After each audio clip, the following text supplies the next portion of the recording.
여러분 안녕하십니까. 7월 8일 새벽이 됐습니다. 전우책입니다.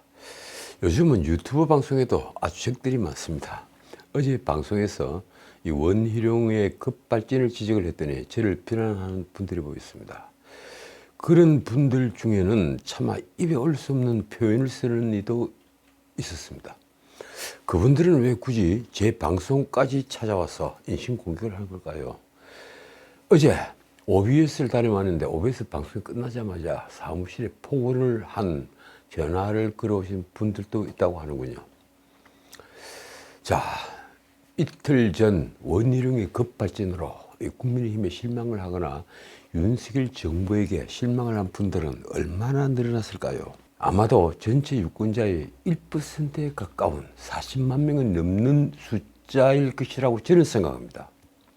제가 실망을 한 것은 원희룡의 백지화 결정이 그 직전에 있었던 당정협의회에서도 전혀 논의된 바가 없다는 사실 때문이었습니다.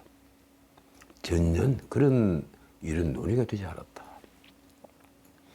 게다가 원희룡은 최종적인 책임을 지는 통치권자인 윤석열 대통령을 소모적인 정쟁에 끌어들이는 바보 같은 짓을 했습니다.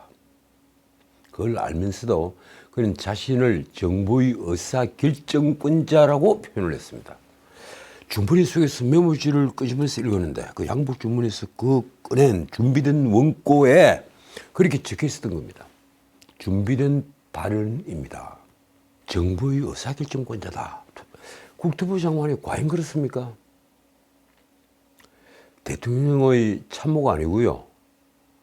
마치 통치권자인 것처럼 자신이 스스로 의사를 결정하면 그것이 최종적인 의사결정이 되는 것입니까? 어떻든 대통령 책임제에서 이 공약 사업이었던 고속도로 건설을 백지화하면서 자신이 국토부 장관이라고 해서 정부의 의사결정권자라고 할 수가 있는 것입니까?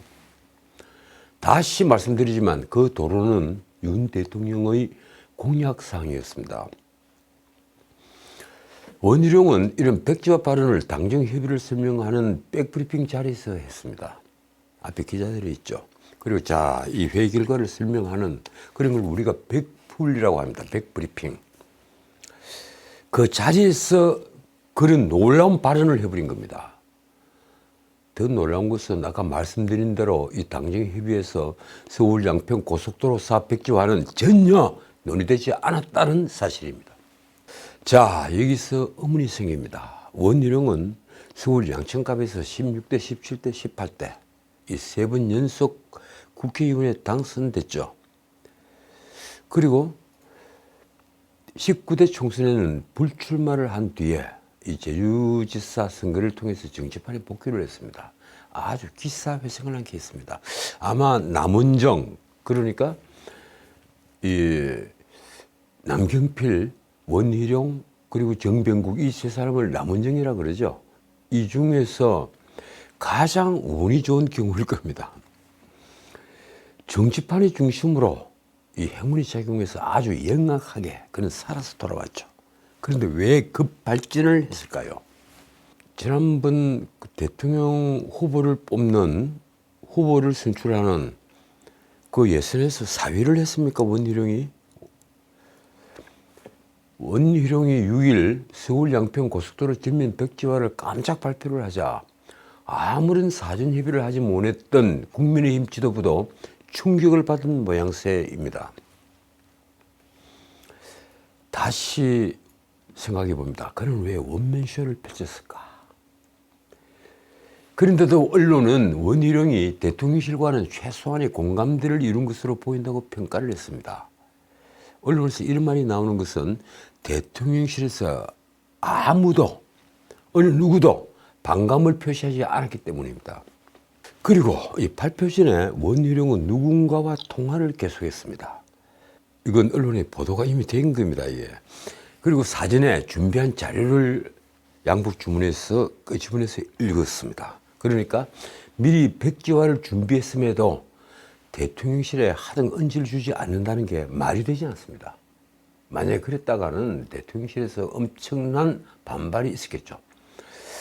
그러나 언론의 관측과는 달리 저는 대통령실과 더 나아가서 윤 대통령이 이런 백지화를 사전에 양해했을 가능성은 전무하다고 생각합니다.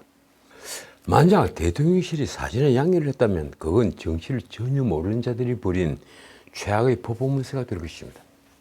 원희룡의 그런 동교태 같은 돌발 행동에 박수를 치는 지지자들도 그 도로가 하루에 6, 7만 명이 이용할 것으로 예상이 되는 꼭 필요한 도로라는 사실을 알았다면 그런 SOC 사업이 일개 주무장관이 독단으로 백지화되는 것이 얼마나 천박한 행동인지를 알 수 있기 때문입니다. 도대체 원희룡은 무슨 의도로 이런 불가해한 이해할 수 없는 돌발 행동을 한 것일까요? 김건희 여사의 신비 경우는 아닐 것입니다. 언론은 아주 고차원적인 분석을 했습니다.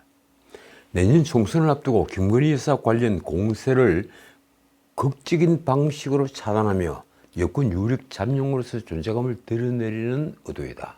설마 천하의 원희룡이 김건희 여사에게 올인을 했겠습니까? 놀랍게도 원희룡은 자신의 돌발 행동, 언론이 일제히 급발진이라고 표현을 한 그 돌발 행동, 그 급발진에도 나름대로 이 퍼포먼스를 성공적으로 보는 것 같습니다. 솔직히 저는 이게 더 충격적입니다. 자신의 행동을 성공적으로 보는 원희룡의 생각에 더 놀라고 있습니다. 원희룡은 7일 아침 CBS 라디오에 출연했습니다. 김현정 앵커가 하는 시사 프로그램 말입니다. 그러니까 여기까지 완벽하게 준비된 급발진 퍼포먼스였습니다. 그는 앵커가 독자적인 결정을 한 것이냐 이렇게 묻자 이렇게 대답을 했습니다. 우리 상임위 간사, 이 국토교통위 간사는 김정재 의원이죠. 우리 상임위 간사에게 미리 말씀을 드렸다. 그러니까 면피용으로 김정재에게만 귀띔을 했을 뿐 당정협의회에 참석한 다른 의원이나 당 지도부에게는 일절 말하지 않았다는 얘기가 됩니다. 앵커는 이 대통령과 논의했냐고도 물었습니다. 이게 사실 굉장히 중요한 질문이죠. 국토부 장관은 대통령이 참모에 지나지 않기 때문입니다. 나아가 서울 양평 고속도로는 10년이 훨씬 더 된 수군 사업인데다가 윤석열 대통령의 공약 사업이므로 이 질문은 당연한 질문이었습니다. 원희룡의 답은 정말 놀랄만한 것이었습니다. 아니다. 인사상 책임까지도 다 각오하고 고뇌 끝에 결단을 내렸다. 그러니까 자기가 해임될 것을 각오하고 결단을 내린 것이다. 독자적으로 내린 결단이다. 이 얘기입니다. 솔직히 저는 이 답변이 대통령제 정부에서 일개 장관이 절대 해서는 안 되는 행동을 스스로 고백한 말로 들었습니다. 아마도 미국 같은 선진 민주적 대통령제 국가였다면 당장 장관의 해임을 검토하지 않을 수 없었을 것입니다. 대통령이 만기철람은 아니라 하더라도 이 대통령의 공약 사업은 대통령이 한 약속이므로 그걸 일개 장관이 백지화한다는 것은 상상할 수도 없는 일이기 때문입니다. 일종의 반역입니다. 6일 당정협의회 초점은 민주당이 괴담 정치 후속편으로 내놓은 김건희 여사 일가 특혜 의혹이라는 이 가짜뉴스, 그런 가짜뉴스를 등에업은 공격에 대응을 하는 데 있었습니다. 어떻게 그걸 막을 것인가, 어떻게 대응할 것인가, 그걸 논의하는 자리였습니다. 그러니까 민주당의 가짜뉴스를 분석하고 사실관계를 확인하는 이른바 팩트체크와 그리고 그 가짜뉴스의 대응 방법을 논의하는 자리였던 것입니다. 하지만 언론 보도를 보면 원희룡은 비공개 회의에서 기자들 앞에서 강력한 대안을 얘기하겠다 그러면서 의지를 다졌다고만 합니다. 그 결과는 모두들 아시는 바와 같습니다. 원희룡은 기자들에게 회의 결과를 설명하는 백브리핑 자리에서 기자들이 질의응답이 끝나자 이 양복 주머니에서 직접 무언가를 적은 쪽지를 꺼내서 읽었습니다. 그리고 고속도로 사업 백지화를 선언했습니다. 어디까지나 원희룡이 준비했던 퍼포먼스였던 것입니다. 그런데도 당정협의회에서 모든 걸 비밀로 붙였다는 겁니다. 서울 양평 고속도로를 백지화한다는 말은 그래서 기분 나빠 고속도로 건설을 포기한다는 말로 들렸습니다. 일개 장관의 기분에 따라 이 10년 넘게 준비를 해온 국책 사업을 무위로 돌릴 수 있다는 걸 본 순간에 여태까지 다 끝난 그 사업을 무위로 돌릴 수 있다는 걸 본 순간에 솔직히 저는 우리 민주주의에 대한 회의감부터 들었습니다. 과연 이것이 민주주의인가? 많은 분들은 그런 원희룡을 보고 통쾌하다고 느끼는 것 같습니다. 김건희 여사를 두고 온갖 가짜뉴스로서 공격을 해오는 것을 원희룡이 단칼에 나 그러면 이 도로를 건설하지 않겠어. 이렇게 처단을 하는 것을 보고 아주 통쾌하다 이렇게 느끼는 것 같습니다. 마치 백지화한 그 도로를 건설했다면 이재명과 민주당 의원들만 이용할 것으로 본 걸까요? 언론 보도를 보면 회의에 참석한 국민의힘 어느 의원은 이렇게 토론을 했습니다. 대안과 관련해서는 원희룡 장관이 알아서 하는 것으로 정리를 해서 우리도 알지 못했다. 일부 언론은 정치인 원희룡이 이 사건으로 존재감을 과시했다. 사전협의를 강조해온 지도부도 원희룡의 뜻을 존중했다며 이렇게 찬사를 보냈습니다. 원희룡은 이 같은 개인 플레이를 통해 몸값을 한껏 올렸다. 그 신문은 이렇게 썼습니다. 국민의힘 지도부는 앞서 초등학교 입학연령 하향, 주 69시간 근무제 등으로 곤욕을 치르며 당과 협의되지 않은 장관들이 발언을 질책해왔다.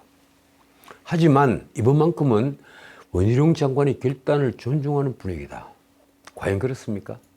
물론 69시간 근무제 그리고 입학연령 5살로 낮추는 문제 이건 윤석열 대통령의 질타 문제입니다. 그러나 제가 보기에는 초등학교 입학연령을 5살로 낮추는 문제와 그리고 주 69시간 근무제는 그 취지를 정부가 국민들에게 제대로 설명하지 못한 데 잘못이 있었습니다.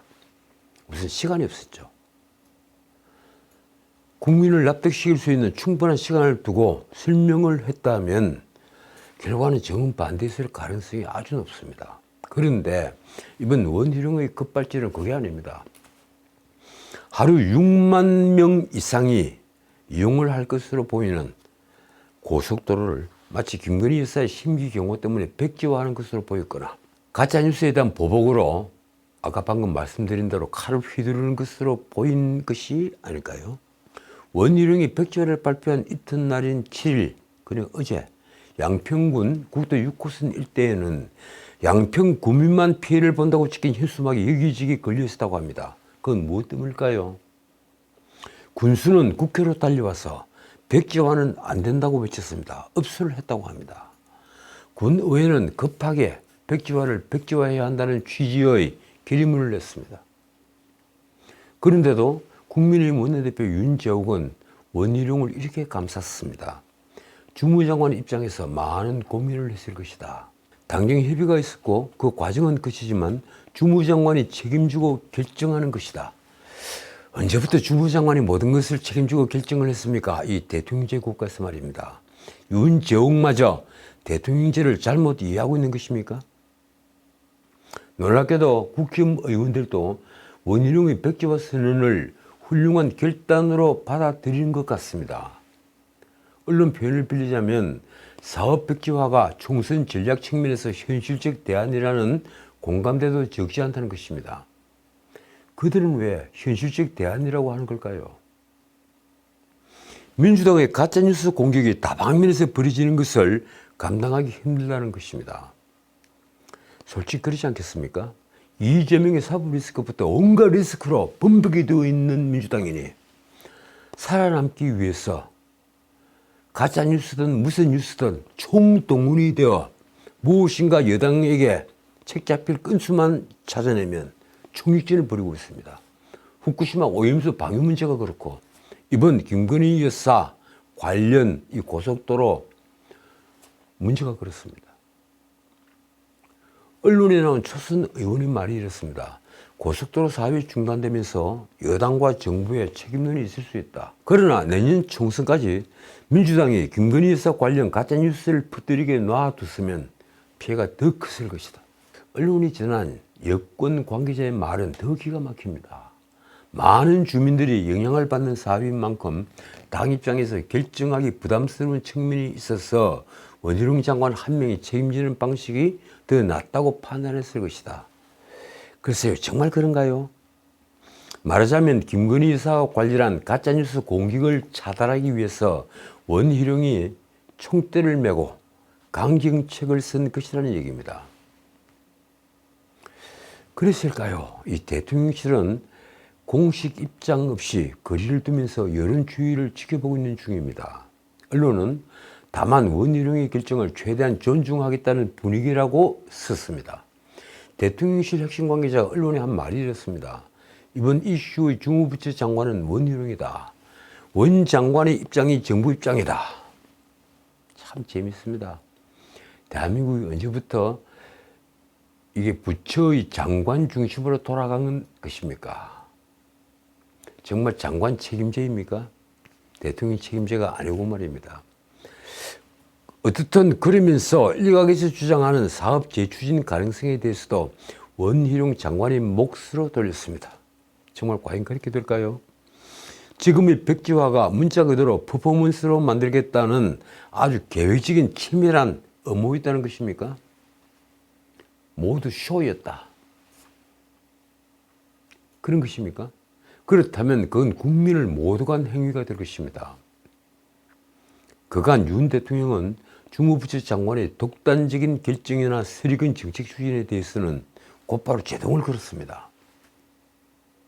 그런데 이번 일은 아직 윤 대통령의 반응이 나오지 않았습니다.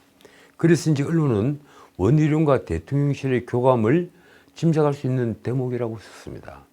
만약에 사전에 교감이 없었다면 윤 대통령이 벌써 칼을 뽑았을 것이라는 얘기죠. 또한 백지화 발표가 여론전에 불리하지 않다는 시각도 있습니다. 대통령실 관계자의 말이 그런 여론을 배경으로 하는 말입니다. 이렇습니다. 주민들이 수군인데도 야당에서 터무니없는 의혹을 제기하니 사업을 진행할 수 있겠느냐. 여당은 이처럼 안도하면서도 출구 전략을 지금 고민하고 있습니다. 고속도로 사업이 무기한 중단이 되면, 아니 정말 백지화가 되면 내년 총선의 승패를 좌우할 수도권 민심에 악재로 작용할 수 있기 때문입니다. 솔직히 수도권 121석, 그 중에서 국민의힘이 몇 석을 끈지겠습니까? 원내대표 윤저욱은 언론에 드러내놓고 원 장관의 백지화 발언을 중단으로 해석한다고 말했습니다. 백지화가 아니라 이건 잠정 중단이다. 그 얘기입니다. 그러면서 민주당에는 이런 엄포를 놨습니다. 민주당은 새로운 노선안을 제기하든지 책임 있는 공당으로서의 자세를 취해야 한다. 이철규 사무총장도 이 민주당의 항복 선언을 요구했습니다. 민주당이 괴담에 대해 사과하고 책임자를 문책한다면 사업 재개를 바라는 양평군 주민들의 뜻을 정부에 전달하겠다. 그런데 이 어제 오전까지만 해도 대통령실 분위기는 사뭇 달랐습니다. 언론 보도가 그렇습니다. 대통령실은 서울 양평 고속도로 건설사업 백지화 문제와 관련해서 사업 재추진은 어렵다고 밝혔던 것입니다. 사업 재추진은 없다. 이렇게 밝혔던 것이죠. 이렇습니다. 모든 사안을 윤석열 대통령을 비판하는 소재로 만들고 김건희 여사와 연관시키는 정쟁화를 하는 현재와 같은 과정에서는 사업 추진이 어렵다. 그러니까 이런 가짜뉴스가 도는 한 사업 추진하지 않겠다. 이런 얘기를 한 겁니다. 언론은 국토교통부가 김 여사 일가의 특혜를 줄이고 고속도로 노선 변경을 시도했다는 의혹을 민주당이 향후에 어떤 형태로든 공세 소재로 사용할 것인 만큼 대통령실이 먼저 사업 재추진을 언급할 뜻은 없다고 해석을 했습니다. 바꾸고 말하면 민주당이 우리 거 가짜뉴스입니다. 다시는 그런 말 하지 않겠습니다. 이렇게 굴복해 오지 않는 이상 서울 양평 고속도로는 이제 물 건너갔다. 이 얘기를 했던 겁니다. 어제 오전 대통령실 핵심 관계자는 지역 여론 향배를 살피면서도 현재와 같은 상태에서는 일을 할 수가 없다고 못을 박았던 것입니다. 그러나 다시 분위기가 바뀌었습니다. 이 원희룡도 아침 라디오 방송 이후에는 입을 꽉 닫았습니다. 여권은 내년 총선을 앞두고 지역 수군 사업의 전격적인 중단이 민심에 악영향을 줄 수 있다는 사실을, 특히 수도권 민심에 아주 나쁜 영향을 줄 수 있다는 사실을 뒤늦게 깨달은 것입니다. 승부는 수도권에서 나는데 말입니다. 그러나 사업 재추진의 전제로 민주당이 가짜뉴스 의혹을 제기한 데 대한 사과가 선행돼야 할 것이라는 말이 남았습니다. 그러면서 나온 말은 듣기에 따라서는 대단히 충격적입니다. 2년 전 민주당도 대안 노선을 주장했다는 내용입니다. 이번에 민주당이 공격을 한 대안 노선을 2년 전 민주당이 이미 주장을 했다. 이 내용입니다. 다시 살펴볼까요? 논란이 된 서울 양평 고속도로는 양평으로 가는 6번 국도의 교통체증을 해소하기 위해서 아주 오래전부터 논의가 되어 왔는데 2017년 문재인 정권 때부터 본격 추진이 됐습니다. 10년 넘게 논의가 되어 오다가 2017년부터 본격 추진이 됐고 이르면 2025년 착공을 할 예정이었습니다. 이 도로가 개통이 되면 양평에서 서울 잠실까지 20분밖에 걸리지 않아서 양평 주민들의 수군 사업으로 꼽혔습니다. 하지만 올해 5월 발표된 국토부 대안 노선의 종점이 양서면에서 김여사 일가의 선산이 있는 강상면으로 바뀌면서 논란이 시작됐습니다. 원희룡은 어제 아침 라디오에서 이렇게 말했습니다. 2021년 5월 당시 민주당 소속 양평군수동 지역 인사들이 양평에 인터체인지가 없어도 되겠느냐고 해서 강화 인터체인지가 설치되도록 노력을 하고 중앙정부를 움직이겠다고 제안을 한 것이다. 그러니까 강화의 인터체인지 나들목을 만들도록 중앙정부를 움직이겠다고 한 것은 원래 민주당 때부터 그런 요구들이 있었기 때문이다. 이 주장을 한 겁니다. 특혜 의혹이 불거진 국토부 대안에 여야 구분 없는 지역 요구 사항을 반영을 했다는 취지입니다. 국토부 공식 설명도 그렇습니다. 양평군에서 지금까지 꾸준히 양평군 내에 인터체인지를 설치해 달라고 요구를 해왔고 양평군에서 제시한 세 가지 안을 보면 양평군 관할 내에 인터체인지를 각각 넣어놓았는데 도로 환경 등을 고려해서 현실적으로 인터체인지를 설치할 수 있는 것은 강화 인터체인지뿐이었다. 국민의힘에서는 강화 인터체인지 인근에 김부겸 전 총리가 거주하는 것을 거론하며 민주당 논리대로라면 민주당이 김부겸 집 땅값을 띄워주려고 강화 인터체인지 설치를 주장한 것이라는 반박도 나왔습니다. 민주당이 2년 전에 강화 인터체인지를 그려넣은 것은 김부겸 집 땅값 때문이냐 이런 역공을 편 겁니다. 어쨌든 이 같은 국토부의 주장을 민주당은 오히려 가짜뉴스라고 주장합니다. 김두관이 낸 보도자료가 이렇습니다. 2021년 5월 민주당 지역위원장과 당시 양평군수와, 당시 양평군수는 민주당 출신입니다. 당시 양평군수와 당정 협의를 통해 강화 인터체인지 설치 노력에 의견을 모았다. 원안, 그러니까 양서민이 중점이 되어 있는 원안에 강화 인터체인지를 설치하려는 계획이었고 강상면 변경안은 전혀 검토되지 않았다. 그러니까 이번에 국민의힘 국토부가 내어놓은 강상면 인터체인지가 아니라 원래 종점에다가 인터체인지를 만드는데 그것을 강화 인터체인지라고 불렀다는 얘기입니다. 그러자 이 국토부는 김건희 여사 일가의 땅에 있는 도로 종점부에 인터체인지가 아니라 JCT를 설치할 예정이었다고 밝혔습니다. 그건 당신들이 잘못 알고 있다는 것입니다. 인터체인지가 아니라 JCT, 그냥 분기점, 도로가 붙어서 나뉘어지는 그 분기점이 있을 예정이었다. 이렇게 밝힌 겁니다. 국토부에 따르면 서울 양평 고속도로 종점 부분은 산 지형이어서 터널을 통과한 후에 중부 내륙 고속도로와 연결돼야만 합니다. 그래서 JCT를 만들려면, 분기점을 만들려면 필요한 480m 길이 도로, 그 최소한의 도로라고 합니다. 그 도로를 고려하고 또 이 JCT 분기점과 인터체인지는 1km 이상 떨어져 있어야 하는 지침에 따라 현재의 종점으로 정했다는 것입니다. 민주당은 다시 이 예비 타당성 조사까지 마친 뒤에 노선을 변경하는 데는 극히 드물다고 주장합니다. 그러나 정부 여당은 그것도 아니라고 또 그러죠. 예비 타당성 조사 이후에 시종점이 변경되거나 예산이 늘어나는 경우도 흔하다는 입장입니다. 국토부 관계자의 말이 이렇습니다.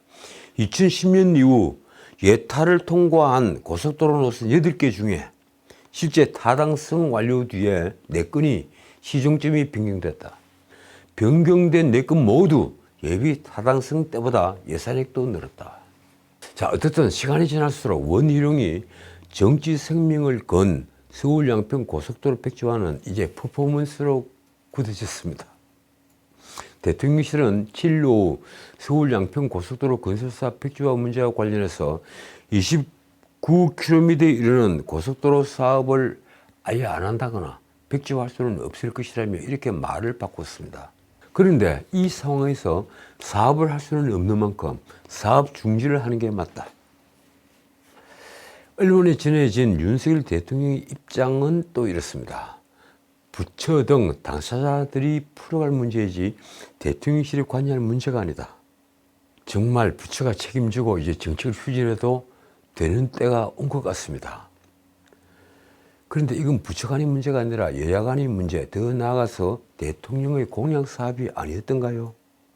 언론은 대통령의 그 말을 국토부가 김건희 여사 일가의 특혜를 주려고 고속도로 노선 변경을 시도했다는 의혹을 민주당이 어떤 형태로든 쟁점화해 나갈 것인 만큼 대통령실이 사업 재추진을 언급하거나 의견을 낼 뜻이 없다는 뜻으로 이해를 했습니다.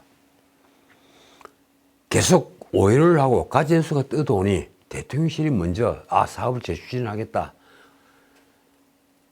원희룡이 한 백지화를 다시 백지화하고 그대로 사업을 하겠다. 이런 말을 대통령실에서는 먼저 하지 않겠다는 것입니다.